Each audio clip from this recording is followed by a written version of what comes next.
जय हिंद।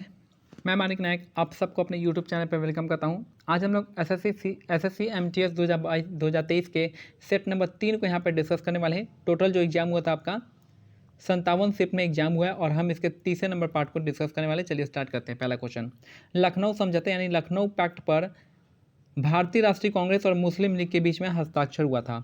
लखनऊ समझौते पर जो है भारतीय राष्ट्रीय कांग्रेस और मुस्लिम लीग के बीच में हस्ताक्षर हुआ था। नेक्स्ट है, गजनी के सुल्तान महमूद ने किस प्रसिद्ध भारतीय मंदिर पर हमला किया था? तो यह जगह सोमनाथ मंदिर गुजरात हो जाएगा। गजनी के सुल्तान महमूद ने किस प्रसिद्ध भारतीय मंदिर पर हमला किया था? तो सोमनाथ मंदिर गुजरात 1025 AD में किया था। नेक्स्ट है, पॉमेल हॉर्स, रोमन रिंग्स और वेल्टिंग टेबल जो है आपका का संबंध निम्नलिखित में से किस खेल से है? तो जिम्नास्टिक से है। इन तीनों का संबंध किस खेल से है? तो जिम्नास्टिक इसका करेक्ट आंसर हो जाएगा। द जोया फैक्टर जो है आपका अनुजा चौहान द्वारा लिखित एक उपन्यास है। द जोया फैक्टर किसके द्वारा लिखा गया है? तो अनुजा चौहान इसका करेक्ट आंसर हो जाएगा। द जोया फैक्टर अनुजा चौहान द्वारा लिखा एक उपन्यास है। नेक्स्ट है, अर्थशास्त्र जो है आपका चाणक्य द्वारा लिखा गया था। अर्थशास्त्र किसके द्वारा लिखा गया है? चाणक्य इसका करेक्ट आंसर हो जाएगा। नेक्स्ट है, जीव विज्ञान में आईवीएफ का फुल फॉर्म होता है इन विट्रो फर्टिलाइजेशन। आईवीएफ का फुल फॉर्म क्या होता है? इन विट्रो फर्टिलाइजेशन इसका करेक्ट आंसर हो जाएगा। नेक्स्ट है, भूत आराधना अनुष्ठानिक नृत्य भूत कोला का संबंध किस राज्य से है? तो ये है आपका कर्नाटक राज्य से। भूत आराधना अनुष्ठानिक नृत्य भूत कोला का संबंध किस राज्य से है? तो कर्नाटक इसका करेक्ट आंसर हो जाएगा। नेक्स्ट है, 1854 में ईस्ट इंडिया कंपनी के कोर्ट ऑफ डायरेक्टर द्वारा भेजा गया उड का नीति पत्र जो है यानी उड डिस्पैच जो है आपका शिक्षा से संबंधित है। उड डिस्पैच कब आया था? 1854 में आया था और यहाँ पे जो है ये आपका शिक्षा का मैग्ना कार्टा के नाम से जाना जाता है। भारत का पड़ोसी देश नेपाल भारत के उत्तर में स्थित है। भारत का पड़ोसी देश नेपाल भारत के किस में स्थित है? तो भारत के उत्तर में स्थित है। नेक्स्ट है, किस मुगल सम्राट ने एलोरा के कैलाश मंदिर को तोड़ने का प्रयास किया था? तो औरंगजेब हो जाएंगे। किस मुगल सम्राट ने एलोरा के कैलाश मंदिर को तोड़ने का प्रयास किया था? तो औरंगजेब इसका करेक्ट आंसर हो जाएंगे। नेक्स्ट है, जब नदी मैदानी क्षेत्र में प्रवेश करती है तो मोड़दार मार्ग पर बहने लगती है। नदी के इन्हीं बड़े मार्गों को हम क्या कहते हैं? विसर्प कहते हैं या फिर मियंडर कहते हैं। विसर्प या मियंडर कहते हैं।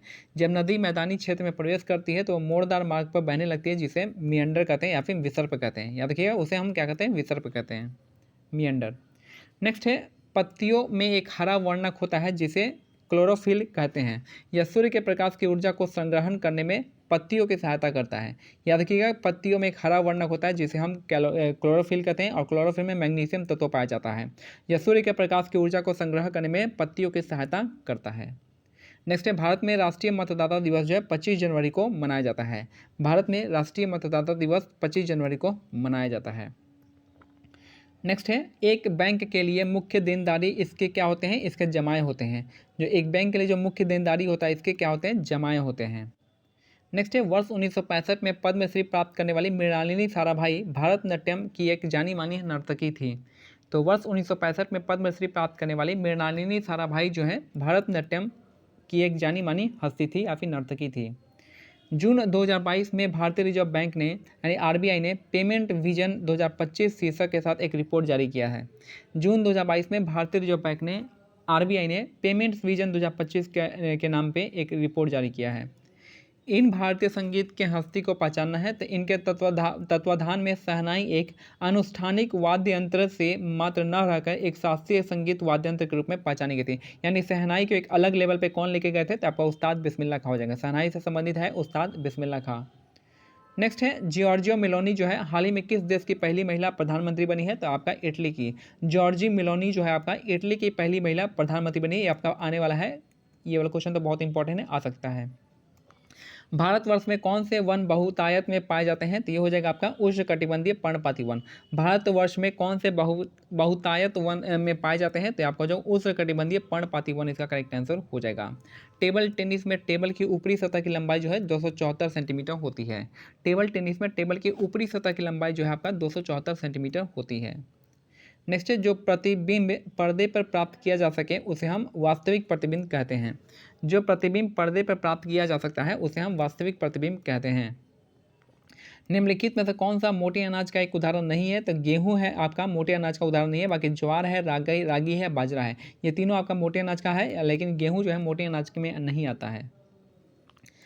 किसी राष्ट्र की जनसंख्या के कार्यशील आयु वर्ग को समांतर जो है आपका 15 से 59 वर्ग के बीच वर्गीकृत किया जाता है। किसी राष्ट्र की जनसंख्या के कार्यशील आयु वर्ग के समांतर जो आपका 15 से 59 वर्ग के बीच में वर्गीकृत किया जाता है। नेक्स्ट है, भारतीय संविधान के निम्नलिखित में से कौन सा अनुच्छेद नागरिकों के लिए समान नागरिक संहिता से संबंधित है? तो आर्टिकल 44 इसका करेक्ट आंसर हो जाएगा। भारतीय राष्ट्रीय कांग्रेस के निम्नलिखित में से कौन सा अनुच्छेद जो है नागरिकों के लिए समान नागरिक संहिता से संबंधित है, यानी यूनिफॉर्म सिविल कोड जो आपका आर्टिकल 44 हो जाएगा। आर्टिकल 44 आपका आर्टिकल 43 जो हो जाएगा आपका किसे, लेबर से संबंधित है, लेबर या वर्कर से संबंधित है। आर्टिकल 41 जो आपका राइट टू एजुकेशन हो जाएगा, और आर्टिकल 42 है मैटरनिटी बेनिफिट, ये सब आपका वर्कर के अच्छे लिविंग कंडीशन से संबंधित है। नेक्स्ट है, हॉर्नबिल महोत्सव निम्नलिखित में से किस राज्य में मनाया जाता है? तो हॉर्नबिल महोत्सव जो है नागालैंड का है, और ये 1 दिसंबर से 10 दिसंबर मनाया जाता है। हॉर्नबिल फेस्टिवल जो है नागालैंड का है, जो कि 1 से 10 दिसंबर के बीच में मनाया जाता है। तो ये हमारा आज का लास्ट क्वेश्चन था। मिलते हैं अगले सेट में, तब तक के लिए क्या करना है, टेलीग्राम चैनल का लिंक जो है दे दिया गया है डिस्क्रिप्शन में, और आप यहाँ से इन PDF को डाउनलोड करके इंग्लिश के पेपर को देख सकते हैं। जय हिंद, जय भारत, धन्यवाद।